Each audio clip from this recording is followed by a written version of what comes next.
News point लेकर हाजिर हूं मैं राजीव। दोस्तों, मोदी सरकार को घेरने के लिए कांग्रेस ने बड़ी तैयारी कर ली है।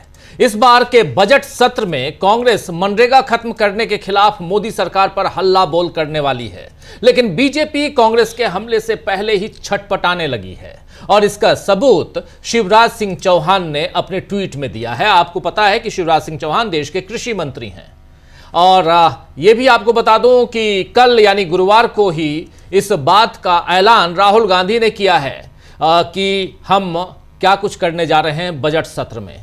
आइए जरा सुन लेते हैं एक बार राहुल गांधी को। और कल दरअसल देश भर के जो मजदूर हैं, जो मनरेगा मजदूर हैं, वो कुछ चुनिंदा मनरेगा मजदूर कांग्रेस के बुलावे पर आए थे दिल्ली और जवाहर भवन में ये कार्यक्रम आयोजित हुआ, जिसमें राहुल गांधी, मल्लिकार्जुन खड़गे ने इनका स्वागत किया, भाषण दिए और भी यूनाइट होने का आह्वान किया, यानी एकजुट होकर मनरेगा के पक्ष में और जो BVG राम जी कानून बना है उसके खिलाफ आवाज बुलंद करने की बात कही थी। ये राहुल गांधी कल की ये तस्वीर आप देख रहे हैं। इसमें राहुल गांधी ने क्या कुछ कहा था, एक बार सुनते हैं राहुल गांधी किस तरह BVG राम जी कानून बनाने की असलियत लोगों को बता रहे हैं। पहले उसको सुन लेते हैं, सुनिए। जो आजादी से पहले हिंदुस्तान था, जहां पे एक व्यक्ति, राजा महाराजा, एक व्यक्ति पूरा डिसाइड करता था, सारे के सारे एसेट उनके हाथ में हुआ करते थे और जो भी वो करना चाहते थे वो करते थे, वैसा हिंदुस्तान वो फिर से लाना चाहते हैं। मनरेगा का कॉन्सेप्ट गरीबों को अधिकार देने का कॉन्सेप्ट था। अब उस कॉन्सेप्ट को नरेंद्र मोदी जी और बीजेपी खत्म करना चाहते हैं।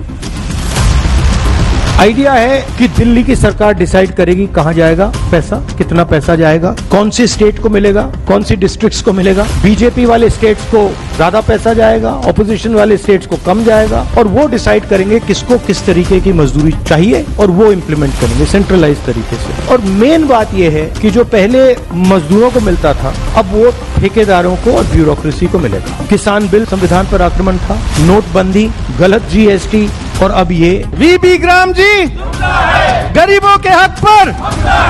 आइडिया यही है कि हमारा जो संविधान है उसे खत्म करो, 1 मैन 1 वोट का जो कॉन्सेप्ट है उसे खत्म करो, लोकतंत्र को खत्म करो। और इनकी इंटेंशन रुकने की नहीं है, क्योंकि ये जो मॉडर्न इंडिया का स्ट्रक्चर है इसको ये बदलना चाहते हैं और तोड़ना चाहते हैं। नरेगा बचाओ, नरेगा बचाओ। तो कल का ये कुछ चुनिंदा बाइट सुन के एक साथ एक जगह कांग्रेस पार्टी ने इसे तैयार किया और इससे सोशल मीडिया पर डाला है। उनसे आभार हम आप तक पहुंचा रहे थे। दिल्ली के इस कार्यक्रम में राहुल गांधी ने लोगों से ये भी कहा था कि क्या नाम है इस कानून का, जी राम जी, जी ग्राम जी। दरअसल यहाँ राहुल गांधी ने जानबूझकर पहले जी राम जी कहा, फिर जी ग्राम जी कहा। उनका इरादा मोदी सरकार पर तंज कसने का था, लेकिन कृषि मंत्री शिवराज सिंह चौहान ने इस पर राहुल गांधी को ही घेरने की कोशिश की और ट्वीट कर क्या कुछ लिखा है जरा आपके सामने रख रहा हूं। शिवराज सिंह साहब यहां लिखते हैं कि गजब के ज्ञानी हैं राहुल जी। BVG राम जी पर दोनों सदनों में देर रात तक घंटों चर्चा हुई। पक्ष और विपक्ष ने हर पहलू पर गंभीर बहस की। देश देख रहा था, सुन रहा था, लेकिन उस समय नेता प्रतिपक्ष विदेश भ्रमण में व्यस्त थे। अब अधिनियम पर कांग्रेस संग्राम का नाटक कर रही है, जबकि स्वयं नेता प्रतिपक्ष को अभी तक बिल का नाम तक ज्ञात नहीं है। सुना है कल एक दिन के मजदूर भी बने थे राहुल जी। गमछा कोई और पहना रहा था और कुदाल कैसे उठानी है ये खड़गे जी समझा रहे थे। धन्य हैं आप राहुल जी और धन्य है आपकी प्रखर बुद्धि। आपके इसी अद्भुत ज्ञान के सहारे कांग्रेस का परम कल्याण सुनिश्चित है। राहुल गांधी पर हमला हुआ, ये जो हमला करने की कोशिश शिवराज सिंह चौहान की तरफ से हुई, तो इस हमले के बाद कांग्रेस भी चुप कैसे बैठती। कांग्रेस की नेता और प्रवक्ता सुप्रिया श्रीनेत ने भी मोर्चा खोल दिया। सुप्रिया श्रीनेत ने ट्विटर पर लिखा कि आप इतने मूर्ख की कटाक्ष भी नहीं समझ पाए। यहां लिख रही हैं कि आप इतने मूर्ख की कटाक्ष भी नहीं समझ पाए। मनरेगा मजदूरों ने जो कहा वो सुना। VVG राम जी जुमला है, रोजगार पर हमला है। सदन में बिल आने के 1.5 दिन पहले तक आपको इसकी जानकारी तो थी नहीं। आए हैं ज्ञान देने, बैठ जाइए शिवराज सिंह जी। पोती के आगमन की ढेरों बधाई, बच्ची को शुभाशीष। ये बात यहां पे कह रही हैं सुप्रिया श्रीनेत। तो बीजेपी का वार और कांग्रेस का पलटवार बता रहा है कि मनरेगा बचाने की लड़ाई सीधे बीजेपी की सत्ता दांव पर लगा देगी और इसी वजह से बीजेपी बेचैन दिख रही है। आपको बता दूं कि कर्नाटक के बाद तमिलनाडु विधानसभा में भी जी राम जी कानून के खिलाफ प्रस्ताव लाया गया है। वैसे तो मोदी अभी भी मिशन साउथ पर निकले हुए हैं। आज वो मिशन साउथ पे हैं। आज केरल और तमिलनाडु दोनों जगह बीजेपी के लिए चुनाव अभियान की शुरुआत नरेंद्र मोदी ने कर ही दी, लेकिन दक्षिण के दरवाजे बीजेपी के लिए इस बार भी खुल पाएंगे, इसमें संदेह है, शक है। इधर बीजेपी की बेचैनी पश्चिम बंगाल में भी बढ़ी हुई है दोस्तों, जहां ममता बनर्जी ने SIR यानी स्पेशल इंटेंसिव रिवीजन पर चुनाव आयोग और बीजेपी को घेर लिया है या घेरा हुआ है कह सकते हैं। आज नेताजी सुभाष चंद्र बोस की जयंती पर भी ममता बनर्जी ने बीजेपी को घेरा है। उनका दावा है कि पश्चिम बंगाल में जारी SIR प्रक्रिया के चलते फैली चिंता के कारण हर दिन 3 से 4 लोग आत्महत्या कर रहे हैं। सुभाष जयंती पर कोलकाता के रेड रोड पर कार्यक्रम को संबोधित करते हुए ममता बनर्जी ने कहा है कि निर्वाचन आयोग और केंद्र सरकार को इन मौतों की जिम्मेदारी लेनी चाहिए। अब तक 110 से अधिक लोगों की मौत हो चुकी है। प्रतिदिन 3 से 4 लोग SIR की वजह से अत्यधिक चिंता के कारण आत्महत्या कर रहे हैं।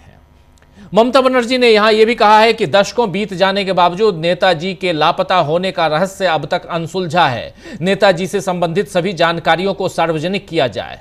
तो ममता बनर्जी ने एक ऐसा दांव चला है जिसमें मोदी फंस सकते हैं। बोस का नाम यानी सुभाष चंद्र बोस का नाम लेकर उनके नाम को भुनाने की कोशिश आपको याद होगा नरेंद्र मोदी पहले बंगाल में कर चुके हैं। उसमें उनको फायदा नहीं मिला तो उन्होंने रविन्द्रनाथ टैगोर पर दांव लगाया और अपनी दाढ़ी उसी हिसाब से बढ़ा ली, वहां भी नाकाम रहे। तो इस बार बंकिम चंद्र चट्टोपाध्याय और वंदे मातरम को भुनाने की चाल चली है। यानी मोदी सारे पैंतरे चल रहे हैं, मगर क्या ममता बनर्जी और राहुल गांधी जैसे विपक्षी नेताओं के सामने मोदी के पैंतरे कामयाब होंगे, ये देखना होगा। और इन सब के बीच इधर उत्तर प्रदेश में स्वामी अविमुक्तेश्वरानंद को नोटिस थमाए जाने का मुद्दा बीजेपी के लिए गले की हड्डी बनता जा रहा है। बीजेपी में दो फाड़ दिखाई दे रही है और देश का संत समाज अविमुक्तेश्वरानंद के पक्ष में आता हुआ नजर आ रहा है। कुल मिलाकर हर मोर्चे पर बीजेपी फंसी हुई है और इन सब के बीच मनरेगा पर कांग्रेस का दांव कितना मजबूत साबित होगा, आइए इस पर चर्चा करते हैं। राहुल और ममता का वार और कैसे बीजेपी में दो फाड़, इन सब को यहां जरा आज चर्चा में आगे बढ़ाने की कोशिश और समझने और समेटने की कोशिश करते हैं। चलिए, हमारे साथ कुछ वरिष्ठ साथी जुड़े हुए हैं, उनसे पहले आपका परिचय करवाता हूं, आगे बढ़ते हैं। देखिए, 5 वरिष्ठ साथी हमारे साथ जुड़े हुए हैं। इधर स्टूडियो में हमारे साथी अमलेंदु उपाध्याय जी हैं, प्रशांत टंडन जी हमारे साथ जुड़े हुए हैं, हमारे साथ डॉक्टर राकेश पाठक जी जुड़े हुए हैं, सुनील शुक्ला जी जुड़े हुए हैं और पंकज चतुर्वेदी जी जुड़े हुए हैं। आप पांचों का स्वागत इस्तकबाल है। स्वागत इस्तकबाल आप तमाम दोस्त साथी शुभचिंतक आप सबका जो अब तक जुड़ चुके हैं, उनका भी, जो जुड़ने वाले हैं उनका भी स्वागत करता हूं। सबसे पहले जरा डॉक्टर साहब आपके पास आना चाहता हूं। डॉक्टर राकेश पाठक जी, मनरेगा से शुरुआत करते हैं और क्या आपको लगता है कि ये मनरेगा पर कांग्रेस का दांव कितना मजबूत है? यहीं से शुरुआत करते हैं। क्या आखिर क्यों कृषि मंत्री को यहां आना पड़ा? कल कृषि को लेकर भी बातें हुई हैं, किसान को लेकर बातें हुई हैं। 3 काले कानून और उस पर किसानों ने कैसे नरेंद्र मोदी को, उनकी सरकार को झुका दिया था, इसका जिक्र राहुल गांधी ने भी किया और इसका जिक्र मल्लिकार्जुन खड़गे ने भी किया।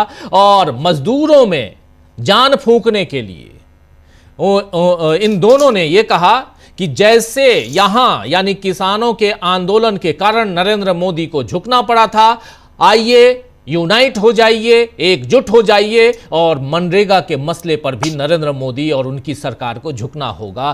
क्या यहीं पर कृषि मंत्री थोड़ा गच्चा खाते हुए नजर आते हैं? कृषि मंत्री जी राम जी हो या जी ग्राम जी हो, क्या फर्क पड़ता है? ग्राम भी ग्राम की ही बात हो रही है और आप भी ग्रामीण अंचल परिवेश को, वहां के मजदूरों को आगे बढ़ाने की कोशिश कर रहे हैं, लेकिन इस पर परेशान क्यों है कृषि मंत्री? क्या ये एक ऐसा दांव है जहां पर बीजेपी परेशानी में फंस सकती है? डॉक्टर साहब, देखिए, पहले केंद्रीय मंत्रियों की थोड़ी सी बात कर लें। आवाज जी ठीक है, आ रही। है कि वे अपने आप को मूर्ख साबित करने में होड़ लगाए हुए हैं।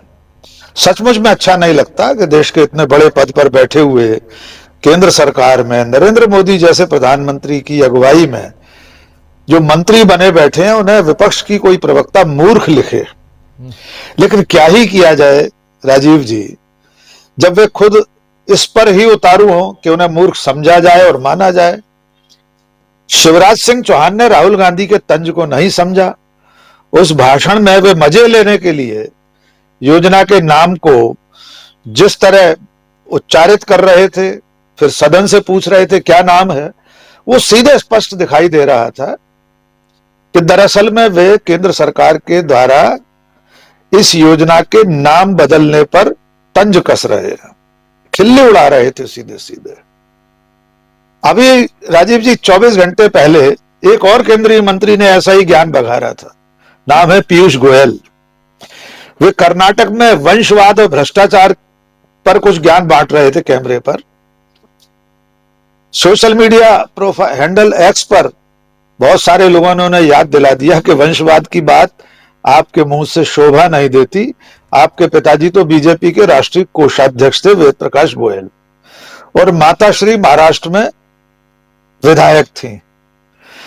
तो ये मंत्री लोग जब इस तरह की बात करते हैं वे तो भूल जाते हैं कि वे कहां खड़े हैं, उनकी खुद की क्या हैसियत है, वे कितने ज्ञानी हैं। अब जहां तक सवाल इस योजना को लेकर कांग्रेस और राहुल गांधी के आंदोलन का है, निश्चित तौर पर बीजेपी भीतर ही भीतर इस बात को लेकर चिंतित होगी। उसे होना ही चाहिए कि जिस योजना के जरिए गांव गांव तक, जिस योजना के नाम बदलने का संदेश गांव गांव तक चला गया है, जहां तक कि देश के आम पढ़े लिखे से लेकर साधारण मजदूरों तक यह मैसेज चला गया कि नरेंद्र मोदी गांधी जी का नाम मिटाना चाहते हैं, इसलिए इस योजना का नाम बदला गया है। इस चक्कर में गांव गांव तक, देहात में योजना की जो शर्तें बदली गई हैं, उसके जो प्रावधान बदले गए हैं, उनको भी जानने और समझने की कोशिश लोगों ने की है। इसके चलते लोगों को मालूम पड़ गया है कि नरेंद्र मोदी सिर्फ योजना का नाम नहीं बदल रहे हैं, उसमें काम के दिन, काम के घंटे, उनमें भी कटौती होने वाली है। इसका खर्च का ठीकरा राज्यों पर फोड़ा जा रहा है। योजना कौन सी बनेगी, कौन किस योजना में इस योजना के अंतर्गत काम दिया जाएगा, उस सब को लेकर जितनी बातें लोगों तक पहुंचना थी, कांग्रेस के इस आंदोलन से पहुंच रही हैं। आपका सवाल वाजिब है कि क्या बीजेपी को इससे फर्क पड़ेगा। मुझे ऐसा लगता है कि किसानों के बाद अगर कोई सबसे बड़ा वर्ग है जो एकजुट होकर सोच सकता है, हम इस बात की गारंटी नहीं दे रहे कि मजदूर सारे एक साथ सोचेंगे या पूरे देश के मजदूर एक सा कोई विचार करेंगे इस पर आगे चलकर, चुनाव के मौके में खासतौर से। लेकिन अगर सचमुच में इस देश की एक बड़ी आबादी जो इस पर आश्रित है, जिसके लिए अपने जीवन यापन का, जिसके लिए धनोपार्जन का ये एक जरिया है, अगर उसको ये समझ में आ गया कि नरेंद्र मोदी, शिवराज सिंह चौहान उसके अधिकारों पर, उसकी रोजी रोटी पर डाका डाल रहे हैं, तो बीजेपी को अच्छा खासा नुकसान हो सकता है। बहुत संक्षेप में, ममता बनर्जी और नेताजी सुभाष चंद्र बोस का आज दिन है, उस पर सिर्फ एक बात याद दिला दें। नेताजी के पोते हैं चंद्र कुमार बोस, किसी जमाने में बीजेपी में चले गए थे। पश्चिम बंगाल में विधानसभा का चुनाव भी लड़ लिए, लोकसभा का चुनाव भी लड़ लिए। 2023 में बीजेपी छोड़कर बाहर हो गए। आज उनकी हालत यह है कि एसआईआर का नोटिस, मतदाता सघन पुनरीक्षण का नोटिस चंद्र कुमार बोस और उनकी धर्मपत्नी को भी मिल गया। उनके 2 बेटे विदेश में रहते हैं, उनकी अथॉरिटी उनके पास थी, तो वहां के निर्वाचन अधिकारियों ने उन्हें इतना परेशान कर लिया कि अब वे बाकायदा मीडिया में बयान दे रहे हैं कि एसआईआर की प्रक्रिया दोषपूर्ण है, इसे ठीक से नहीं किया जा रहा। उनका कहना है कि हमारी तो सब चीजें थी, लेकिन निर्वाचन अधिकारी कह रहे हैं कि मैचिंग नहीं हो रही है। आपके नाम और वो सब अपलोड नहीं हो रहे हैं ठीक से, इसलिए आपको नोटिस देकर बुलाया गया है। तो ये तो हाल है एसआईआर का और नेताजी सुभाष चंद्र बोस के पोते का। अब यहां बार बार याद दिलाने की जरूरत नहीं है कि एडमिरल अरुण प्रकाश, नोबेल पुरस्कार विजेता अमर्त्य सेन, उन सब का भी क्या हाल हो चुका है इस मतदाता सूची के पुनरीक्षण में। जी डॉक्टर साहब।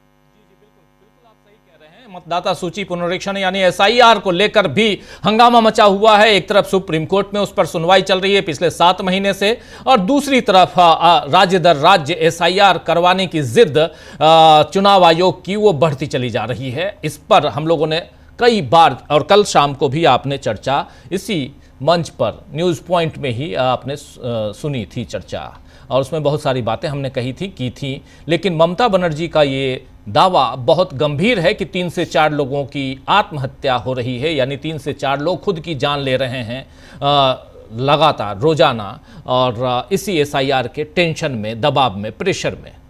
एसआईआर पे भी आएंगे, उस पर भी बात करेंगे, लेकिन उससे पहले जब यहां कांग्रेस बनाम बीजेपी और मनरेगा के मामले पर अभी तक बीजेपी की तरफ से चुप्पी थी प्रशांत जी, लेकिन अब बीजेपी यहां अपनी बात, और कृषि मंत्री जब खुद मैदान में आ गए हैं तो इसे क्या माना जाए? कृषि मंत्री में कोई डर, या कृषि मंत्री जिस ढंग से राहुल गांधी को भारतीय जनता पार्टी, उनके कार्यकर्ता, उनके समर्थक लगातार पिछले 20 साल से उनके पॉलिटिकल करियर में उनको किनारे करने की कोशिश करते रहे, उन्हें बदनाम करने की कोशिश करते रहे, क्या इस मामले में भी उसी दिशा में ये बढ़ते हुए कदम दिखाई दे रहे हैं, या यहां पर ये दिख रहा है कि कहीं ना कहीं मामला ज्यादा गंभीर है और इसलिए यहां अपनी बात पहले से रख दो? किस ढंग से देखा जाए? देखिए राजीव जी, मैंने पहले भी कहा कि मनरेगा को बगैर तैयारी के और जी राम जी को बगैर किसी सोचे समझे लाया गया है जल्दबाजी में। अपोजिशन के पास एक बड़ा कार्ड है कि वो सरकार को इसमें फंसा सकती है। बहुत बड़ा झोल जो है वो सरकार की नीतियों में नजर आ रहा है, क्योंकि उन्होंने अध्ययन नहीं किया कि ये कितना बड़ा पॉलिटिकल मामला बन सकता है। अब आप सोचिए राजीव जी, मैं सिलसिलेवार इस पे आता हूं। 12 करोड़ से ऊपर तो मनरेगा के वर्कर्स हैं देश भर में, और ये सीजन के पीक में 16 करोड़ 25-26 करोड़ जाते हैं। आप जरा इनका अमाउंट देख लीजिए कि कितना पेंडिंग है। तो अमाउंट जो है वो 82% अमाउंट जो है वो इनका पेंडिंग है तमिलनाडु में, केरल में, मध्य प्रदेश। तमिलनाडु में जहां मोदी जी आज, केरल और तमिलनाडु में जहां प्रचार कर रहे हैं मोदी जी, वहां पे मतलब 80% से ऊपर पेमेंट पेंडिंग है। इस तरीके से बाकी राज्यों को भी आप देखिएगा तो 90% तक पेमेंट पेंडिंग है। 17,000 करोड़ के पेंडिंग पेमेंट है अभी तक के, पेंडिंग लायबिलिटीज 17,000 करोड़ के। अब आप सोचिए कि ये जो मनरेगा के वर्कर्स है, अब ये संगठित वर्कर्स नहीं है। मनरेगा का कोई संगठन है, जैसे किसान आंदोलन हमने देखा कि संगठित लोग थे, और फैक्ट्री मजदूर संगठित है। मनरेगा अभी संगठित नहीं है। अपोजिशन पार्टीज को 2-3 काम तुरंत करने चाहिए। एक, इनका संगठन बनाए और संगठित आंदोलन चले। उसके बाद जो पेंडिंग मामले हैं, पेंडिंग ड्यूज हैं, जिनके पैसे नहीं मिले, 15 दिन काम खत्म होने के 15 दिन बाद उसके पैसे मिलने चाहिए, नहीं तो पेनल्टी है। नहीं तो उसके अलावा तीसरा जो एक ऑप्शन है वो है कि पेमेंट ऑफ वेजेस एक्ट में, मनरेगा एक्ट का एनेक्शन 3 कहता है, पार्ट 3, कि पेमेंट ऑफ वेजेस एक्ट में वो मुकदमा कर सकते हैं। मास लेवल पे देश भर में जिनके पेमेंट रुके हुए उन पे मुकदमे उनके होने चाहिए। ये इतना बड़ा मामला है कि आप देखिए कि लोग, कोई ठेकेदार, कोई फैक्ट्री वाला, कोई बिजनेसमैन जब अपने वर्कर को पैसा नहीं देता है तो कितना शोर मचता है। ये कहा जाता है कि बेगारी ले रहे हैं, बंधुआ मजदूर बना के रखा हुआ। तो ये क्या मोदी सरकार ने ये 12 करोड़ लोगों को बंधुआ मजदूर बना के रखा है जिनके पेमेंट रुके हुए हैं? तो तमाम सारे जो लीगल ऑप्शंस हैं, कांग्रेस के पास एक बड़ी लीगल टीम है, उनको पूरे देश में मुकदमे करने चाहिए, कंप्लेंट करनी चाहिए, जो भी लीगल रिड्रेसल मनरेगा के अंतर्गत है वो करना चाहिए, क्योंकि 3-3, 4-4 महीने से पेमेंट नहीं गए हैं। राजस्थान में 4 महीने का पेंडिंग है पेमेंट, तो बीजेपी की सरकारों में पेंडिंग है, और जो विपक्ष की सरकार है वहां तो पैसा भेजते ही नहीं है। 68,000 करोड़ रुपए पिछले बजट में मनरेगा में रखा गया था, उसका अधिकांश पैसा जो है वो पेंडिंग पेमेंट या एरियर में चला गया, नए पेमेंट फिर पेंडिंग है। तो इतना बड़ा मिसमैनेजमेंट है और उतना बड़े लोग प्रभावित हैं इस मनरेगा को, जिस पे हम लोग कई बार चर्चा कर चुके हैं कि जब 2008-9 में ग्लोबल मेल्टडाउन हुआ था, आर्थिक मंदी आई थी लेमन ब्रदर्स के बैंक के कलप्स के बाद, तो मनरेगा की वजह से भारत की इकोनॉमी बच गई थी। 2 बड़े कारण थे, हमारा डोमेस्टिक डिमांड और हमारे सरकारी बैंक। इन 2 वजह से हमारी जो आर्थिक मंदी से हम निकल पाए थे, असर नहीं हुआ था हमारे ऊपर, हमारे यहाँ नौकरियां नहीं गई थी, हमारे यहाँ बेतहाशा महंगाई नहीं बढ़ गई थी जैसे दूसरे देशों में, हमारे यहाँ बैंक नहीं बंद हो गए थे। ये मनरेगा की वजह से हुआ था। तो मनरेगा का अपोजिशन को एक फैक्ट शीट लाना चाहिए कि मनरेगा ने इकोनॉमी को कितना कंट्रीब्यूट किया है, इस मिडिल क्लास को कितना कंट्रीब्यूट किया। जो मिडिल क्लास कहता है कि मनरेगा का मतलब है कि गड्ढा खोदो गड्ढा भरो, जो इसके मजाक उड़ाते हैं मोदी जी। इस गड्ढा भरो गड्ढा खोदो के अभियान में असली जो मजा है वो मिडिल क्लास ने लिया है। जब मनरेगा जैसी स्कीम लागू हुई तब मिडिल क्लास की छुट्टियां जो है वो मसूरी नैनीताल से थाईलैंड और सिंगापुर हो गई थी। वो असर मनरेगा का ही था। पड़ोस की दुकान की जगह शॉपिंग मॉल के एस्केलेटर्स में घूमना शुरू कर दिया था। वो जो इकोनॉमिक बूम आया था उसका बड़ी वजह मनरेगा थी। तो एक फैक्ट शीट रखनी चाहिए, एक आंदोलन की, बड़े आंदोलन की रूपरेखा तैयार करनी चाहिए, क्योंकि अगर 12 से 16 करोड़ मजदूर इसमें शामिल हैं तो ये बड़ा एक पॉलिटिकल मुद्दा है जो कि बनना चाहिए। और यही कारण है, शिवराज सिंह चौहान जानते हैं कि झोल कहाँ पे है, पैसे नहीं गए, लोगों में नाराजगी होगी। और आखिरी बात, अब हम एक ट्रांजिशन फेज में हैं, पुराना मनरेगा खत्म हो गया, नया कानून अभी लागू नहीं हुआ। इस बीच जॉब ऑर्डर्स नहीं निकल रहे हैं, तो मनरेगा मजदूरों को काम नहीं मिल रहा जिनके पास मनरेगा कार्ड है, जॉब कार्ड है। और उसके अलावा जो नया अभी जीराम जी जो है उसके रूल्स फ्रेम नहीं हुए हैं। स्टेट अभी आइडेंटिफाई करेंगे 60% कौन कौन स्टेट देगा, प्रोजेक्ट आइडेंटिफाई होंगे तब जाके काम मिलेगा। और अब 1.5 महीने बाद रबी की फसल की कटाई है, तो औने पौने दाम पे मजदूर जो मनरेगा में काम करता था वो औने पौने दाम पर वो मजदूरी करेगा, क्योंकि उसको कोई प्रोटेक्शन नहीं है। जो उसकी बार्गेनिंग पावर मनरेगा से थी वो खत्म हो गई। यही मोदी जी चाहते थे। जी राजीव जी, बिल्कुल आप सही कह रहे हैं। यहाँ पर मनरेगा मजदूरों के कारण कैसे इकोनॉमी ग्रोथ को देश ने देखा है और खासकर मिडिल क्लास ने उसको महसूस किया है, उसको एंजॉय किया है कह सकते हैं। अभी उसी मनरेगा को अगर खत्म करने की साजिश रची गई और अब जी राम जी वीवी जी राम विकसित भारत जी राम जी योजना लेकर आए, यह अधिनियम अब कानून बन चुका है और उसको लागू करने की जो तैयारी चल रही है देश भर में, अखबारों में विज्ञापन दिए गए और उसको प्रचारित किया गया। नरेंद्र मोदी अब अलग अलग चुनावी मंचों से भाषण में उसका जिक्र भी कर रहे हैं। लेकिन मनरेगा कहाँ गड़बड़ था, मनरेगा में क्या गलती थी, क्या खामी थी, इसका उदाहरण अगर आपको देखना है तो नरेंद्र मोदी का जो भाषण था 2015 का भाषण सदन के अंदर बजट सत्र के दौरान, फरवरी का महीना था, मुझे जहां तक ध्यान है 15 फरवरी की तारीख, और थोड़ी देर में वो बाइट भी दिखा देंगे जिसमें उन्होंने मनरेगा को क्या कहा था। अमलेंदु जी क्या कहा था मनरेगा को उन्होंने? ये मोनूमेंटल है विफलताओं का कांग्रेस की, मैं इसको मोनूमेंटल है और मैं इसको खत्म नहीं करूंगा। आपको मेरी राजनीतिक बुद्धि पर यकीन, मतलब विश्वास होना चाहिए, मेरी सूझबूझ पर। मैं इसको ख़त्म नहीं करूंगा। ये तो आपकी विफलताओं का मोन्यूमेंटल है कि कांग्रेस ने 70 साल तक गड्ढे खुदवाए, ऐसे हाथ पटक के कहा था मोदी जी ने। तो गड्ढे खुदवाए, गड्ढे खुदवाए, गड्ढे खुदवाना, अगर रोजगार दे रहे हैं तो उसको गड्ढे खुदवाए कह रहे हैं आप।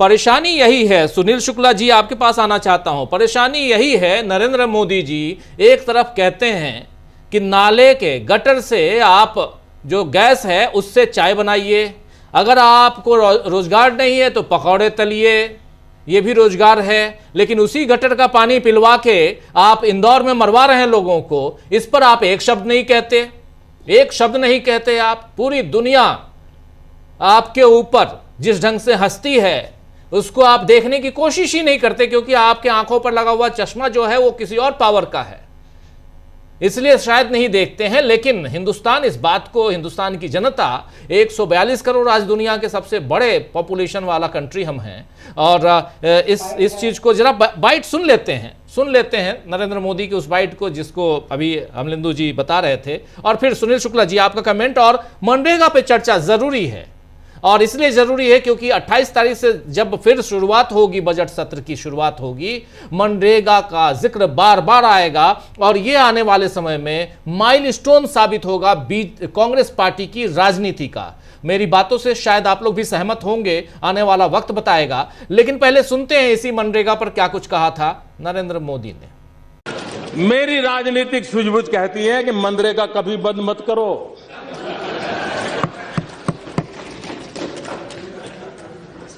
मैं ऐसी गलती नहीं कर सकता हूं, क्योंकि मनरेगा आपकी विफलताओं का जीता जागता स्मारक है। आजादी के 60 साल के बाद आपको लोगों को गड्ढे खोदने के लिए भेजना पड़ा, ये आपकी विफलताओं का स्मारक है, और मैं गाजे बाजे के साथ इस स्मारक का ढोल पीटता रहूंगा। दुनिया को बताऊंगा कि ये गड्ढे तुम खोद रहे हो उन 60 साल के पापों का परिणाम है। इसलिए मेरी राजनीतिक सूझबूझ पर आप शक मत कीजिए। मनरेगा रहेगा, आन बान शान के साथ रहेगा, और गाजे बाजे के साथ दुनिया में बताया जाएगा। हाँ, एक और बात जरूर होगी, क्योंकि मैं देश हित के लिए जीता हूं, देश हित के लिए जीना चाहता हूं, और इसलिए इसमें से देश का अधिक भला कैसे हो, उन गरीबों का भला कैसे हो, उसमें जो कुछ भी आवश्यक जोड़ना पड़ेगा, निकालना तो कुछ नहीं है, आप चिंता मत कीजिए जी। जो जोड़ना पड़ेगा जोड़ेंगे, जो ताकत देनी पड़ेगी हम देंगे, क्योंकि हम मानते हैं कि लोगों को पता चले भाई ये ऐसे ऐसे खंडहर छेड़ करके कौन गया है, इतने सालों के बाद भी तुम्हें ये गड्ढे खोदने के लिए मजबूर किसने किया है, ये उसको पता रहना चाहिए। और इसलिए ये तो बहुत आवश्यक है, और आपने एक बहुत अच्छा काम किया। तो सुन रहे थे आप सुनील शुक्ला जी, यहां गड्ढे खोदने के लिए मजबूर किसने किया। रोजगार, काम, गड्ढा खोदना, नहर, तालाब, ये सब बनाना, ये क्या ये स्मारक है? और मजदूरी करना क्या बेइज्जती है? किसी के हाथ में रोजगार देना, हाथ में कुदाल लेना, फावड़े लेना, क्या हंसिया लेना, ये क्या जो अभी राहुल गांधी और खड़गे की ये तस्वीर आप देख रहे हैं, ये क्या बेइज्जती है? दुनिया भर में, कल ही हम लोग बात कर रहे थे, दुनिया के मजदूरों एक हो जाओ नारा, 1 मई मजदूर दिवस, ये मजदूरों का अपमान नहीं है तो क्या है ये? और उसके बाद आप कह रहे हैं कि मैं इसे स्मारक बनाऊंगा, जीता जागता स्मारक, और दुनिया को दिखाऊंगा, यानी भारत का नाम आप बदनाम करेंगे। लेकिन अब जब मनरेगा आपने खत्म कर दिया तो पूरी दुनिया से आपके पास चिट्ठियां आ रही हैं, कुछ रिसर्च स्कॉलर्स आपको चिट्ठी लिख चुके हैं। इसलिए यहां पर आपसे यह समझना है कि कांग्रेस जिस रास्ते पर जा रही है, क्या यह रास्ता सही है, उचित है? धन्यवाद राजीव जी। मजदूरों और किसानों के साथ खड़ा होने वाला कोई भी रास्ता उचित है। अगर अगर मनरेगा गड्ढा खोदने, गड्ढा पाटने और गड्ढा बनाए रखने का अगर कार्यक्रम था, तो सम्मानित प्रधानमंत्री जी को ये बताना चाहिए कि उन्होंने ऐसा कौन सा कार्यक्रम चलाया जिससे कुतुब मीनार बन गया। उन्होंने ऐसा कौन सा कार्यक्रम बनाया जिसमें ताजमहल बन गया।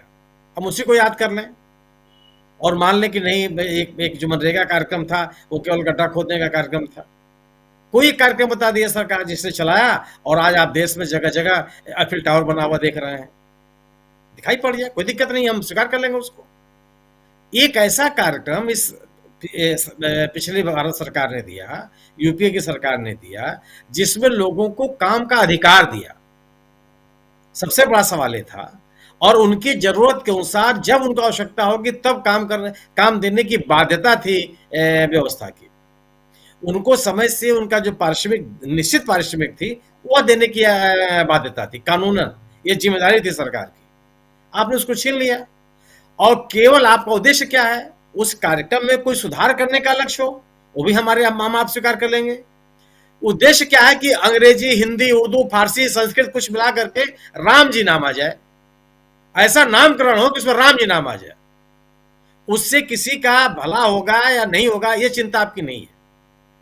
आपने जो जो आरोप आप लगाए उस मनरेगा कार्यक्रम को लेकर के, उसमें कितने आपने सुधार कर दिया। अगर आप ये कहते हैं कि नहीं इस कार्यक्रम, एक अकेला आरोप क्या लगता था कि भ्रष्टाचार है, तो भ्रष्टाचार के आरोप पर भ्रष्टाचार को दूर करने की कोशिश करेंगे आप कि कार्यक्रम को ही बंद कर देंगे, योजना को ही बंद कर देंगे।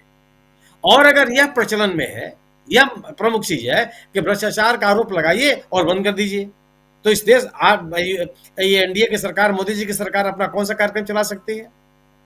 कौन सी ऐसी योजना जिसे भ्रष्टाचार का आरोप नहीं लग रहा है? कौन से ऐसा इनकी नीतियां हैं जिससे भ्रष्टाचार का आरोप नहीं लग रहा है? आप अगर कहे कि रिपोर्ट सार्वजनिक करना बंद कर देंगे तो भ्रष्टाचार बंद हो जाएगा? कहां कहां भ्रष्टाचार है, ये तो विमर्श में है सब जगह।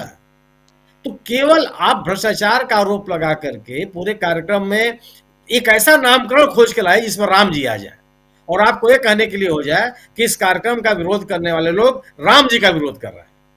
यह तो आपका लक्ष्य है। और आप आरोप लगा रहे हैं कि साहब मनरेगा कार्यक्रम से केवल गड्ढा खोदने वाला कार्यक्रम चल रहा था, अब बंद कर दिए होते। 2014 में आप सत्ता में आए, तत्काल बंद कर देते कि नहीं अब गड्ढा नहीं खोदा जाएगा, अब कुतुब मीनार बनाया जाएगा। बनवा लेते भाई, कौन रोक रहा है इसको? तो आपने तो किया नहीं। आज भी जो आप कार्यक्रम लागू कर रहे हैं उसे क्या कर लेंगे? उससे आप कोई ऐसा कारखाना बना देंगे क्या जहां आईएनएस बनेगा, जहां पे हेलीकॉप्टर बनेंगे और हवाई जहाज बनेगा? इस मनरेगा, ये जो राम जी वाला आप कार्यक्रम ले आए हैं उसमें क्या बनाएंगे आप? हावड़ा का ब्रिज बना देंगे आप इस कार्यक्रम के तहत? बनेगा क्या? वही तो कार्यक्रम होगा जो लोगों की जरूरतों का है। और अगर आप ये बनवाना चाहते हैं तो स्वाभाविक सी बात है कि जो आरोप लग रहा है कि आप कारपोरेट को सस्ते दरों पर मजदूर देने की व्यवस्था कर रहे हैं। कल के मनरेगा के वजह से यह निश्चित रूप से था कि मजदूरों के पास बार्गेनिंग पावर थी। उनके पास यह था कि इससे न्यूनतम दर है मेरा, इससे अगर हम अपने गांव में काम करेंगे, अगर मुझे कहीं और काम करना है तो इससे ज्यादा मुझे पैसा मिलना चाहिए। अगर मुझे पैसा नहीं, आप नहीं देंगे तो ठीक है, कम पैसे में अपने घर पे हम काम कर लेंगे। आज जो स्थिति आपने खत्म कर दी। और बाकायदे घोषित रूप से आप क्या कहते हैं कि हार्वेस्टिंग के समय में मनरेगा बंद रहेगा। हार्वेस्टिंग से क्या मतलब? खेत की जुताई, खेत की बुआई, खेत की फसल की मड़ाई। तो जहां पे एक फसली जमीनें हैं वहां 2 महीना, और जहां 3 फसली जमीनें हैं वहां 9 महीना। देंगे कब काम आप? बाकी समय में कभी बाढ़ आई रहेगी, कभी सूखा पड़ा रहेगा, कभी कुछ रहेगा, तो आपका काम बंद। और तय कौन करेगा इसको? ग्राम पंचायत नहीं तय करेगी। इसको बैठ करके दिल्ली के में जो लोग बैठे हुए हैं वो तय करेंगे। वो ये बताएंगे कि कोहिमा के किस गांव में कितने काम की जरूरत है और किसको काम की जरूरत है। ये आज तक हो पाया है क्या?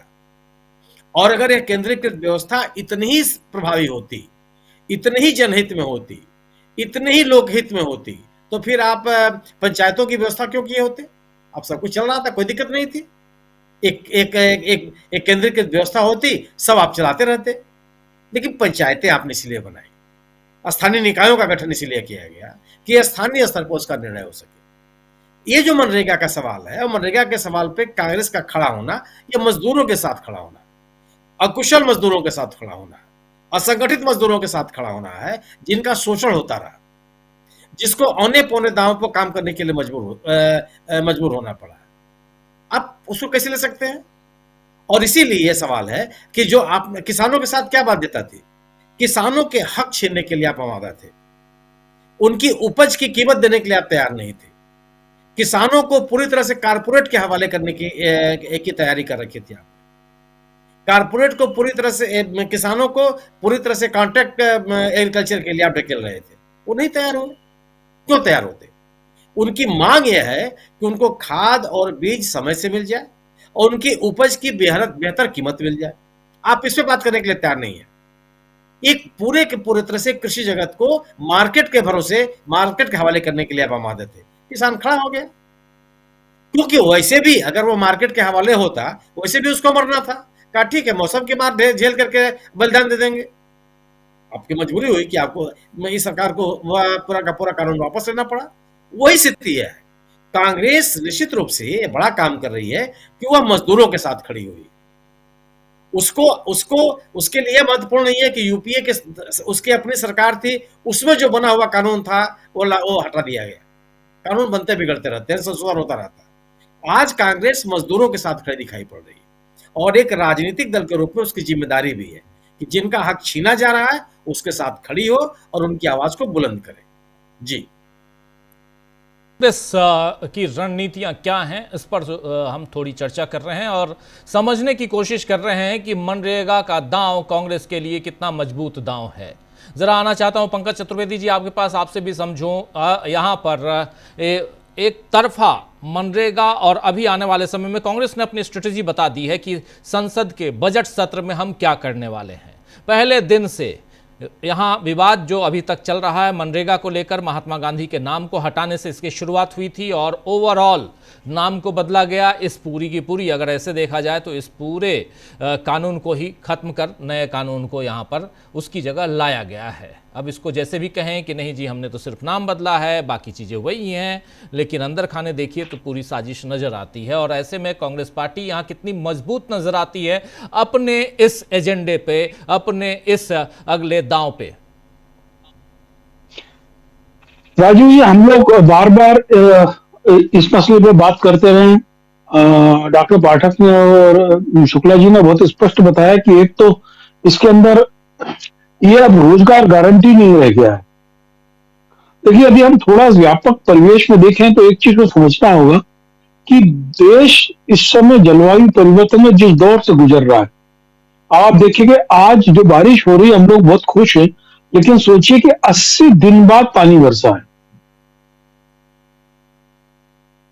इस समय जो है पहाड़ों के इलाकों में बहुत सारी जगह अप्रत्याशित गर्मी के कारण जो बांझ के फूल और जो पेड़ फलों में फूल मार्च में आना चाहिए वो अभी आ गए।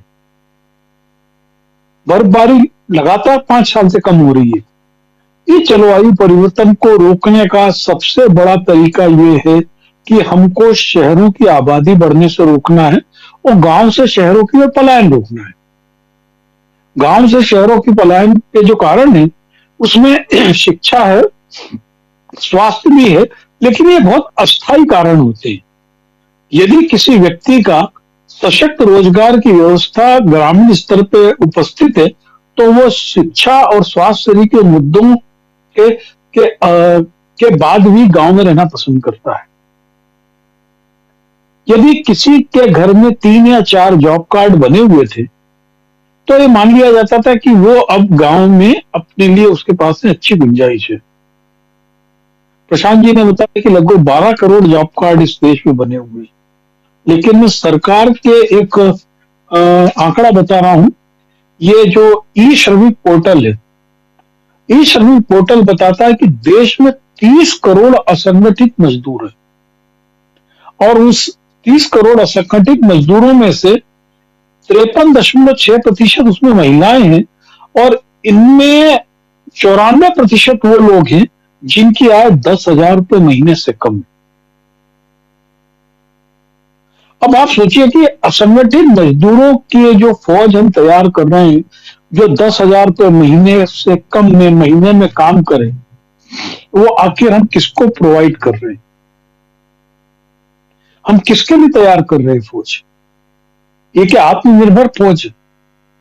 मनरेगा जब नाम दिया गया था तो उसके अंदर बहुत बताया गया था, गांधी जी का जो मूल सिद्धांत था कि अपनी इच्छा से अपने घर के पास डिग्निटी के साथ,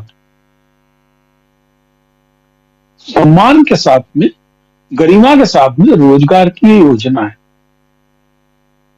जिसमें आप अपनी जरूरत पर रोजगार मांग सकते हैं। यदि हम देने में असफल रहे तो हम आपको स्टाइपेंड देंगे। ये डेवलपमेंट डिग्निटी का जो फार्मूला था वो मनरेगा से आया था। लेकिन आज जो योजना आ गई है, ये यानी रोजगार में आत्मसम्मान को परे रखकर राजनेता तय करेंगे कि हमको किस इलाके में, शहरी इलाके में मजदूर भेजने हैं, वहां पर वो मनरेगा जैसी स्कीम को ताला लगाएंगे। अब बात आती है कि क्या ये जन आंदोलन बन पाएगा? क्योंकि देखिए, एक बहुत बड़ा एक जो समस्या जा रही है वो ये है कि इस समय देश की लगभग 65% आबादी किसी न किसी तरीके से सरकार की डायरेक्ट बेनिफिट योजनाओं से प्रभावित है, का लाभ ले रही है, जिसमें किसान योजना है, लाडली बहना योजना है, विधवा योजना है, कई है, जो उनको लगता है कि बगैर मेहनत के उनको पैसा मिल रहा है। उसमें बहुत सारे मनरेगा से जुड़े हुए लोग, उन लोगों तक कन्विंस करना कि आप एक जन आंदोलन में भाग लें, ये बहुत बड़ी चुनौती कांग्रेस के सामने है। अभी कांग्रेस सामने वो भी चुनौती है कि ये ही मनरेगा के मजदूरों को कन्विंस करना कि आपको जो 5 किलो अनाज मिल रहा है ये आपको निकम्मा बनाने का तरीका है, आपको अपने रोजगार के लिए लड़ना चाहिए। ये एक बहुत बड़ी चुनौती है, क्योंकि जो श्रमिक है, अधिकांश श्रमिकों की स्थिति होती है कि कुआं खोदना और उसी दिन पानी पीना।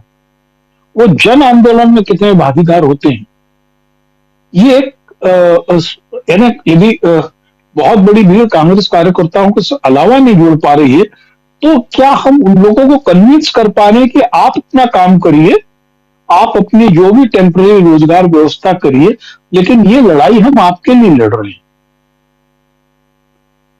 ये जो संप्रेषणीयता है, संचार का तरीका, और उस परिस्थिति में कि जब भारत का अधिकांश मेन स्ट्रीम मीडिया जो कहलाता है वो विज्ञापन दिखा के खुश है। मनरेगा का ढोल पीटने वाले प्राइम मिनिस्टर कभी ये नहीं बता रहे, जिसकी मैंने आपके प्रोग्राम में एक बार और चर्चा की थी, पिछले 10 साल की सीएजी की रिपोर्ट है कि कौशल विकास योजना में क्या हुआ। 100% फर्जी पैसा बांट दिया लोगों को, आप या खा गए। आप गड्ढे खोदने की बात कर रहे थे, गड्ढा खोद के तो आदमी ने अपने श्रम से जो पसीने की बूंद से उस धरती को गीला किया है, लेकिन कौशल विकास योजना में तो आप एयर कंडीशन कमरों में बैठ के खा गए पूरे पैसे। और अकेले कौशल विकास योजना की बात नहीं है, यदि हम अभी राज्यों की जो स्वास्थ्य 5 लाख वाली योजना है उसको देखें तो हर राज्य में 50% फर्जी केसेस हैं। हम अपनी योजनाओं में ट्रांसपेरेंसी क्यों नहीं ला पा रहे? हम उस पर तो बात कर नहीं रहे, लेकिन हमारा प्राइम मिनिस्टर तो ढोली है, जिसको हम ढिंढोरा कहते हैं, वो ढिंढोरा पीटना जानता है। भाई, यदि मनरेगा में इतने करोड़, इतने अरब का घोटाला है तो 10 लोगों को जेल हो जाती है अभी तक, यदि इतना ही बड़ा भ्रष्टाचार था तो हम को देखिए, 2 चीजें कि इसमें तो कहीं कोई शक नहीं है कि डिग्निटी के साथ में रोजगार के दुनिया की सबसे बड़ी योजना पे सबसे बड़ा हमला है। अब इसको जन आंदोलन बनाना कि सबके कारक को लेकर भी बहुत बड़ी चुनौतियां हैं, खासतौर पर उस परिस्थिति में कि कांग्रेस में क्षेत्रीय छत्रपों में जो आपस में टकराव चल रहे हैं, वो उस टकराव से परे होकर इन मुद्दों पर वो कैसे सामने आए। हालांकि ये बहुत अच्छा है कि राहुल गांधी ने हरियाणा में और पंजाब में बहुत कड़ाई से दो टूक बोल दिया है कि वो गुटबाजी हुई तो आपको बख्शा नहीं जाएगा। और मनरेगा को लेकर मध्य प्रदेश में तो मैंने देखा है बहुत सारी जिला स्तर पे भी आंदोलन छोटे छोटे शुरू हुए हैं, पुतले जलाए गए हैं, ये सब चल रहा है। लेकिन हम क्या कर रहे हैं, ये उस वर्ग तक पहुंचना कि हम आपके लिए कर रहे हैं, ये एक बहुत बड़ी चुनौती है। और इसको जो भी वहां के मीडिया मैस्ट्रोस बैठे होंगे वो किस तरीके से कन्विंस करते हैं, ये बहुत बड़ा कारण है। और साथ में हमको ये कौशल विकास योजना सर की योजनाओं के लिए भी लोगों को बताना होगा कि जो दूसरों पे जो कंकड़ उछाल रहे हैं, इनके ऊपर तो चट्टानें गिरी पड़ी हैं, जो अडानी का मीडिया अपने सिर पे लेकर लोगों को सामने नहीं बता पा रहा है। तो ये एक सतत साइमल्टेनियस प्रक्रिया है। और देखिए, इस समय यदि हम सोचे कांग्रेस में टकराव, जो मेरा आकलन है कि भारतीय जनता पार्टी इस समय विचित्र किस्म के आंतरिक टकराव से जूझ रही है, और वो केवल पैसा और जो सरकार की शक्ति है उसके कारण जो ऊपरी खोल जितना जुड़ा हुआ दिख रहा है, ये इतना है नहीं। एक व्यक्ति जो अभी तक भारतीय जनता पार्टी के 12 अध्यक्ष बने, 11 व्यक्ति अध्यक्ष बने, जिसमें सबसे कम पढ़ा लिखा है। जिस समय दुनिया के दौर में शिक्षा की सबसे ज्यादा जरूरत है, उस समय आप सबसे कम पढ़े लिखे इंटरमीडिएट को अध्यक्ष बना रहे हो, उस व्यक्ति को अध्यक्ष बना रहे हो जिसका केंद्र की राजनीति तो सही है, राज्य की राजनीति में भी राज्य स्तर का कोई योगदान नहीं है, उसका कोई नजरिया नहीं है। यह बहुत स्पष्ट है कि जो भारतीय जनता पार्टी के अंदरूनी टकराव से जो जूझ रही है, कांग्रेस के लिए एक ही अच्छा फील्ड है, अच्छा समय है मनरेगा को लेकर आगे चलने का। और उसके साथ में मुझे लगता है उनके जितने सहयोगी दल है उनको भी इसमें शामिल करना चाहिए उनको। तो मुझे लगता है कि इसको बहुत व्यापक बनाकर एक जन आंदोलन के आकार में लिया जा सकता है।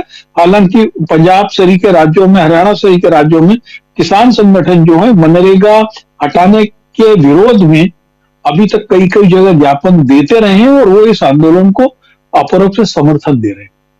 जी राजीव जी बिल्कुल बिल्कुल। मनरेगा का जिक्र यहाँ बार बार आ रहा है, आने वाले समय में और भी आएगा, इसलिए क्योंकि बजट सत्र में मनरेगा के पक्ष में एक बड़ा आंदोलन आपको देखने को मिलेगा। कांग्रेस पार्टी की तरफ से विपक्ष के नेता कितने इनके साथ आते हैं ये भी देखना होगा, लेकिन कांग्रेस ने इस पर जो दांव चला है वो कितना फायदेमंद हो सकता है चुनावी राजनीति में, जबकि 5 राज्यों के चुनाव होने हैं और वो 5 राज्य हैं असम, पश्चिम बंगाल, तमिलनाडु, केरल और पुदुचेरी। अमलेंदु उपाध्याय जी, कैसे आप देखते हैं, क्या ये दांव सही है, मजबूत है? राजीव जी, दांव सही भी है, मजबूत भी है। और सबसे बड़ी बात यह है राजीव जी कि जो मनरेगा का मजदूर है वो आता किस समाज से है, वो दलित, दमित और वंचित तबका जो है उससे आता है राजीव जी। और सीधा सीधा प्रहार जो है मोदी जी की सरकार ने उन दलित वंचित तबकों के ऊपर किया है, ये उनका रोज़गार का अधिकार छीनकर। और जाहिर सी बात है राजीव जी कि इस तबके के बीच अगर पहुंचा जाएगा, जैसा कि पंकज जी ने भी कहा कि इसको संगठित करना अब थोड़ा कठिन काम है, लेकिन संगठित पहले भी हुए हैं।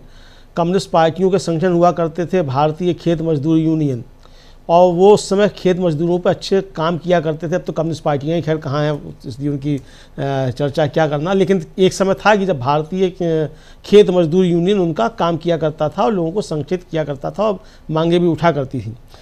और मनरेगा ने राजीव जी सिर्फ रोज़गार देने का काम नहीं किया, बल्कि इस देश का जो जलवायु है उसको और जो प्राकृतिक जो हमारे संसाधन उनको भी सहेजने का काम किया।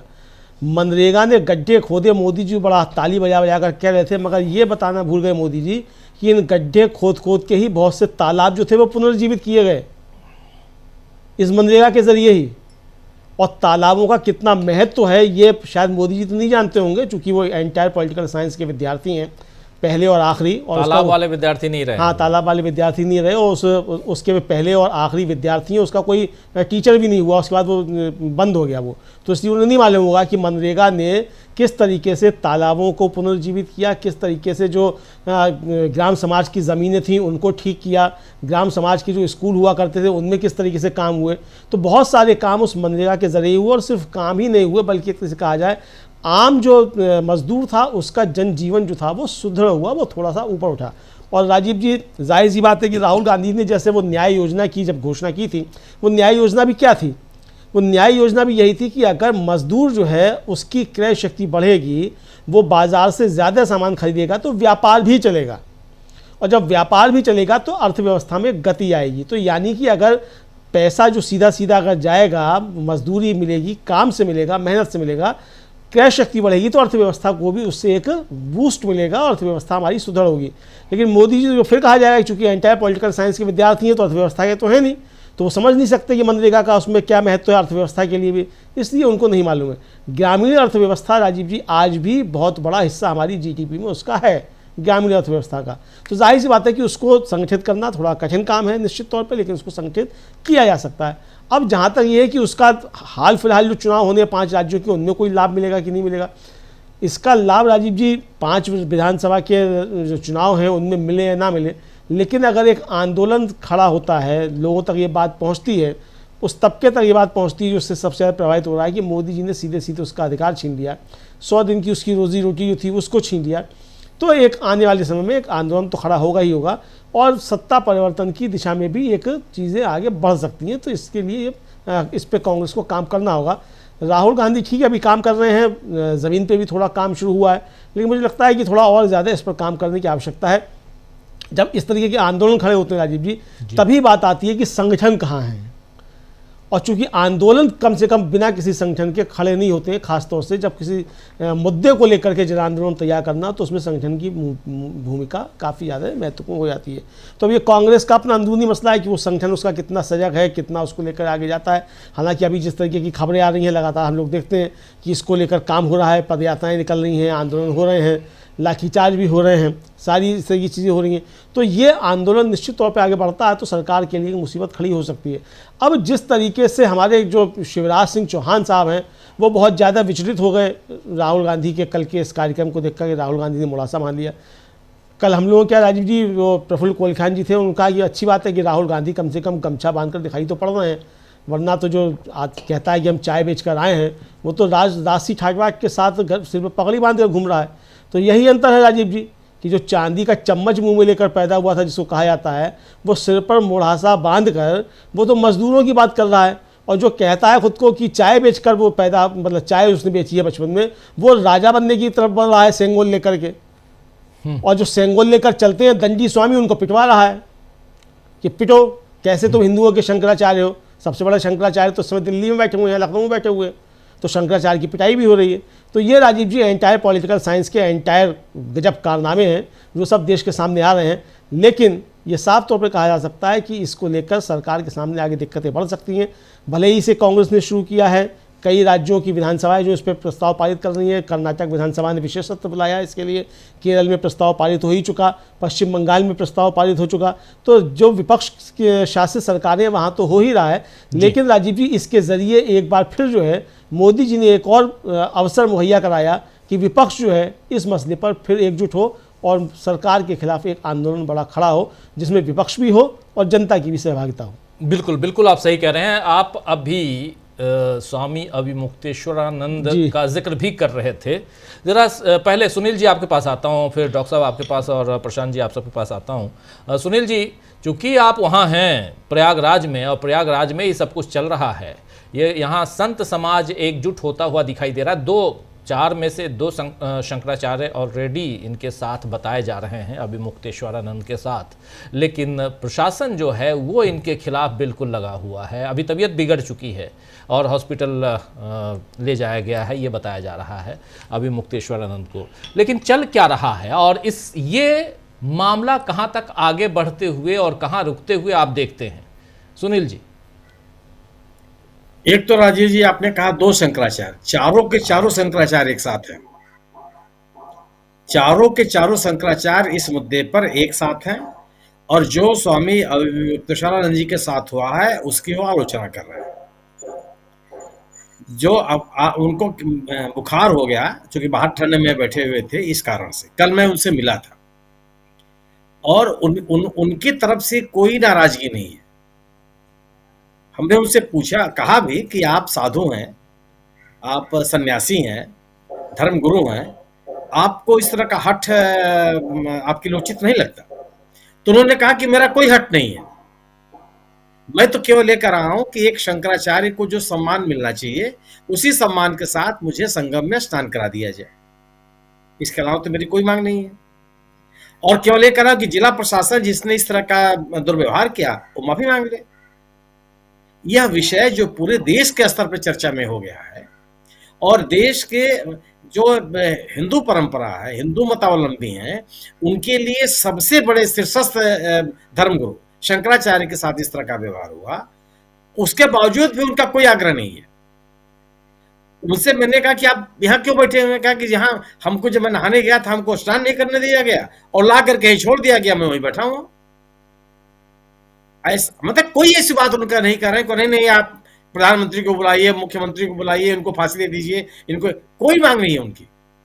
और क्या चाहते हैं आप? और शंकराचार्यों की परंपरा कोई ऐसा है ना कि शंकराचार्य कोई शास्त्रादेश सूत्र बनते नहीं है। जो हिंदू मतावलंबी हैं, जो आस्तिक व्यक्ति हैं, हिंदू धर्म विश्वास करने वाले लोग हैं, उनकी मान्यता पर निर्भर करता है वो किसको शंकराचार्य मानते हैं। भारतीय जनता पार्टी, संघ, विश्व हिंदू परिषद तो आधा दर्जन लोगों को शंकराचार्य बनाने में लगी हुई है और कई दशक से लगी हुई है, लोगों ने तो नहीं स्वीकार किया। अगर प्रशासन जो ये कह रहा है कि आपने अपने आप को शंकराचार्य लिख लिया, अरे आधा दर्जन आदमी तो इसी मैगमेले में बैठा हुआ है जो अपने आप को शंकराचार्य लिख रहा है, किसको आपने नोटिस दे दिया? एक ऐसा एक आयोजन जो धार्मिक आयोजन है, हिंदू धर्म में सनातन धर्म विश्वास करने वाले लोगों का एक मेला है, वो वार्षिक मेला है जिसमें लोग अपने धार्मिक क्रियाकर्मों के लिए वहां इकट्ठे होते हैं, उसमें एक धर्मगुरु के साथ इस तरह का व्यवहार किया जाए और एक अलग नैरेटिव बनाने की कोशिश कर रहे हैं आप। आजकल मैंने पूछा था कि आज चूंकि हम लोग बात जब कर रहे हैं तो आज बसंत पंचमी का दिन है, उनसे मैंने पूछा था कि आप स्नान करेंगे कि नहीं करेंगे, तो उन्होंने कहा कि मैं नहीं करूंगा क्योंकि मेरा मौनी अमावस्या का स्नान बाकी है। अभी मौनी अमावस्या के बाद तो बसंत पंचमी का स्नान होता है। और मुझे आश्चर्य है और मैं ये मानता हूं कि स्थानीय प्रशासन की वो भूमिका नहीं है। मतलब मेरी अपनी समझ से मुझे लग रहा था कि कोई प्रशासनिक अधिकारी इस तरह की धृष्टता कैसे कर सकता कि किसी आध्यात्मिक गुरु के साथ इस तरह का व्यवहार करे और उस मेले का मेला प्राधिकरण के अधिकारी जो इन साधु सन्यासियों के सामने झुके रहते हैं। अब आप देखिए जो लोग उनको उनके पालकी को ठेल के ले जा रहा है वो कौन लोग हैं? ये पालकी से क्यों चलते हैं? मैंने पूछा भी था कल, और कल पालकी में उनको देख करके आया जिसको व्हीकल कहा जा रहा है। इसमें मैंने मुश्किल से 4 इंच के 4 पहिए लगे हुए हैं और उसमें यह भी व्यवस्था है कि अगर वो बैठ नहीं सकते हैं तो उसके बीचों बीच खड़े होकर के उसके साथ साथ चलते हैं और उनके अगल बगल उनके शिष्य होते हैं। क्यों? कि एक यह कोशिश करते हैं कि कोई इनको स्पर्श न करे। इनका अपना जीवन, अपनी जीवन शैली है, अपनी धार्मिक गतिविधियां। ऐसे गुरु के साथ आप इस तरह का व्यवहार कर रहे हैं तो ये प्रशासनिक कमी मैं नहीं मानता, यह मानता हूं कि उत्तर प्रदेश सरकार का यह रवैया, उत्तर प्रदेश और खासतौर से मुख्यमंत्री ने जिस तरीके से कल भाषण दिया और बिना नाम लिए कालनेमी की संज्ञा दी, वो बताता है कि यह पूरा का पूरा घटनाक्रम के पीछे योगी जी और सरकार के साथ भी, क्योंकि जब केशव प्रसाद मौर्य का जो बयान आया वो भी योगी जी से विपरीत है। वो एक तरफ उनको कालनेमी कहा जा रहा है और दूसरी तरफ योगी केशव प्रसाद मौर्य उनको भगवान कह रहे हैं।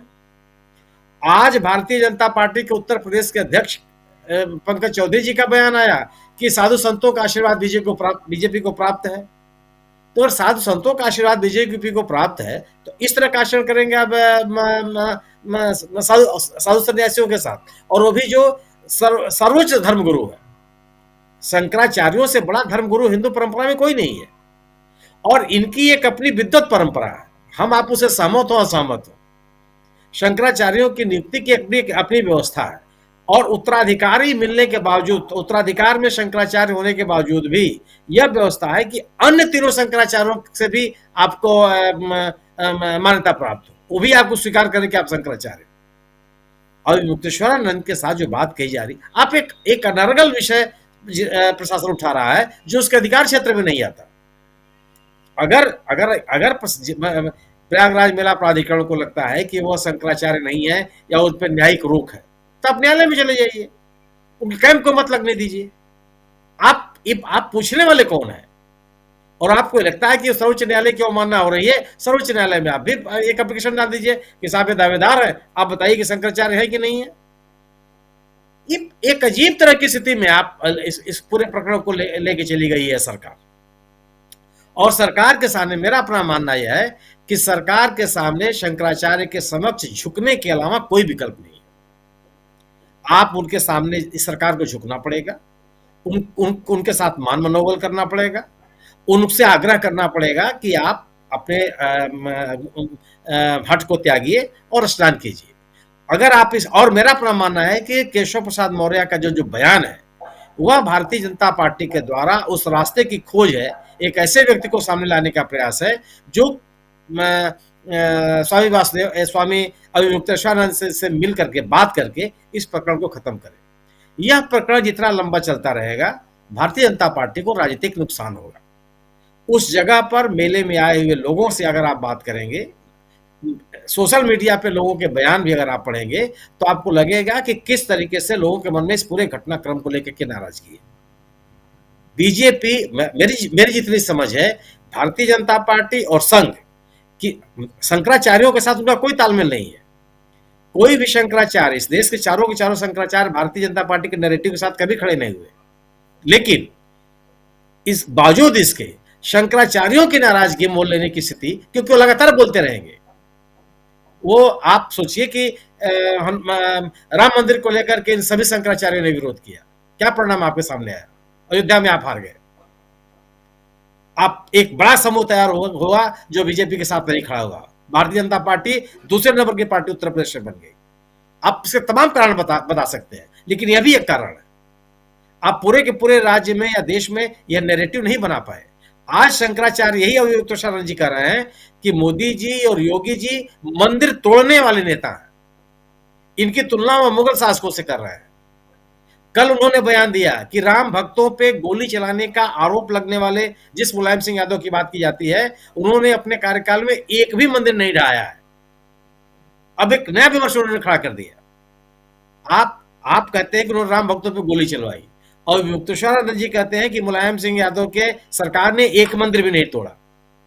कौन व्यक्ति हिंदू धर्म के विरोध में खड़ा है, मंदिर तोड़ने वाला या मंदिर को बचाने वाला? जी, ये विमर्श का विषय है आने वाले समय में, और ये आगे बढ़ेगा।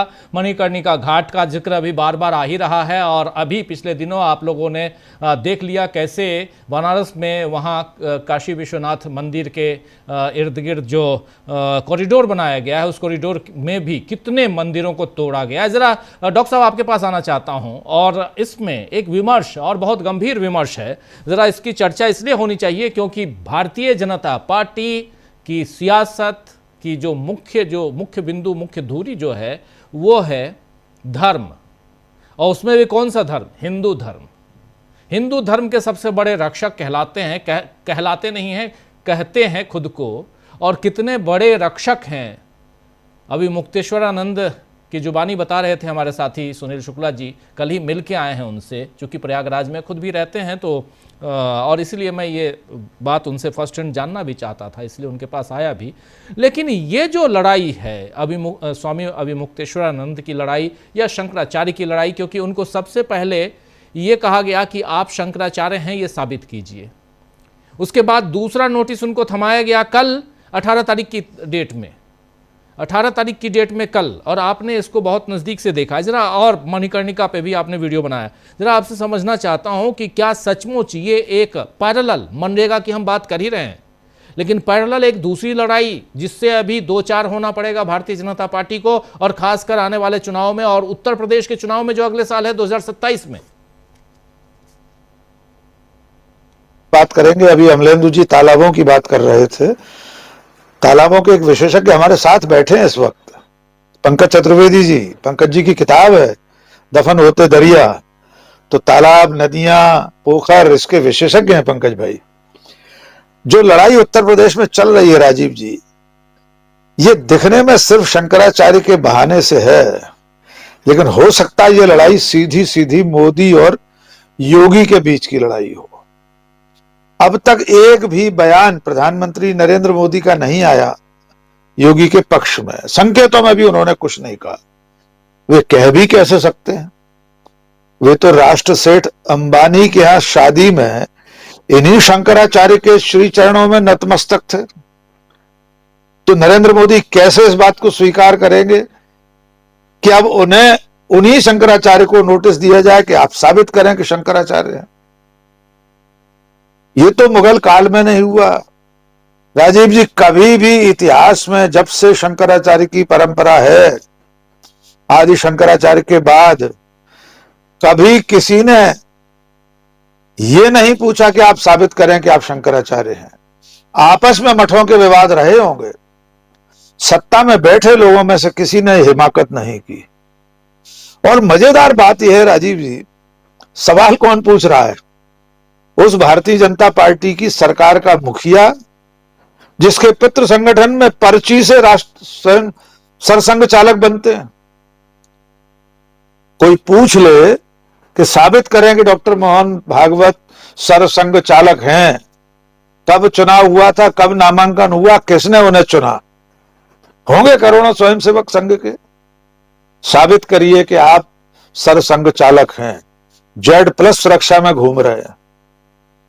पूछ कौन रहा है? उस पार्टी का एक मुख्यमंत्री जिसमें मुख्यमंत्री भी पर्ची से बनते हैं। इसलिए यह लड़ाई कहीं अंदर खाने दूसरे कोण पर भी जाती दिख रही है। केशव प्रसाद मौर्य के बयान का उल्लेख कर ही दिया। जिस दिन योगी आदित्यनाथ ने बिना नाम लिए काल नेम ही कहा शंकराचार्य और बाकी साधुओं को जो सत्ता से असहमत हैं, जो सत्ता से सवाल पूछते हैं, उसी दिन उन्हीं के उप मुख्यमंत्री ने भगवान शंकराचार्य कह दिया। एक और बीजेपी के पूर्व मंत्री हैं सुनील भराला, वे कह चुके हैं प्रयागराज के प्रशासन में बैठे लोग दानवी प्रवृत्ति के हैं। बीजेपी में से अंदर खाने भी आवाजें उठ रही हैं कि योगी और उनकी सरकार शंकराचार्य के साथ ठीक नहीं कर रही। और उस दूसरे नोटिस में तो आजीवन प्रतिबंध लगाने की बात है कि क्यों ना आपको हमेशा के लिए माघ मेले में आने से रोक दिया जाए। राजीव जी, आज तक देश के इतिहास में, आध्यात्म के इतिहास में क्या किसी औरंगजेब ने, किसी उससे पहले इल्तुतमिश ने, बलबन ने, किसी शासक ने, अंग्रेजों ने क्या किसी शंकराचार्य को यह धमकी दी होगी कि आपको माघ मेले में आने से रोक दिया जाएगा, नो एंट्री का बोर्ड लगा दिया जाएगा? और ये सब होते हुए सरसंघ चालक राष्ट्रीय स्वयंसेवक संघ, प्रधानमंत्री नरेंद्र मोदी मूक दर्शक बने हुए हैं, दूर से बैठकर देख रहे हैं। तो ये लड़ाई भी बहुत भारी पड़ेगी। भले ही इसके पीछे मोदी और योगी की कोई लड़ाई हो, लेकिन इसका खामियाजा बीजेपी को भुगतना पड़ सकता है, क्योंकि हमारा समाज धर्म भीरू समाज है। हमारे समाज में सनातन धर्म के सबसे बड़े प्रतीक जगतगुरु शंकराचार्य के साथ अगर ऐसा सलूक होगा तो मुझे नहीं लगता कि धर्म भीरू जनता इसे बहुत आसानी से भुला पाएगी। जी बिल्कुल बिल्कुल आप सही कह रहे हैं यहाँ पर। लेकिन प्रशांत जी, जरा आपसे भी इसी मसले पे समझना चाहता हूँ, क्या आपको भी लगता है कि ये मामला आने वाले समय में भारतीय जनता पार्टी के लिए, और ख़ासकर जब आप साधु संतों इन सब की बात करते हैं, और भारतीय जनता पार्टी को इनका, इस वर्ग का काफ़ी समर्थन मिलता रहा है, और अब हमने और उत्तर प्रदेश में हमने देख लिया, पिछले साल कुंभ में देख लिया हमने, वहाँ भगदड़ मची, कितने लोगों की जान गई अभी तक सच्चाई सामने नहीं है, सरकार का कहना है 30। प्रयागराज से हमारे साथी सुनील शुक्ला जी जुड़े हुए हैं, वो बता देंगे कितने लोगों की जान गई थी। हम लोगों के अपने संवाददाता वहाँ थे, वो बता रहे थे। लेकिन चूंकि सरकारी आंकड़ा है, उसके बाद जब सरकारी आंकड़ा आ गया तो फिर आगे कुछ कहने की ज़रूरत नहीं है। और ऐसी कहानियाँ बहुत चलती रही हैं, कहानियाँ नहीं बल्कि ये हकीकत है, ये चलती रही हैं, चल रही हैं।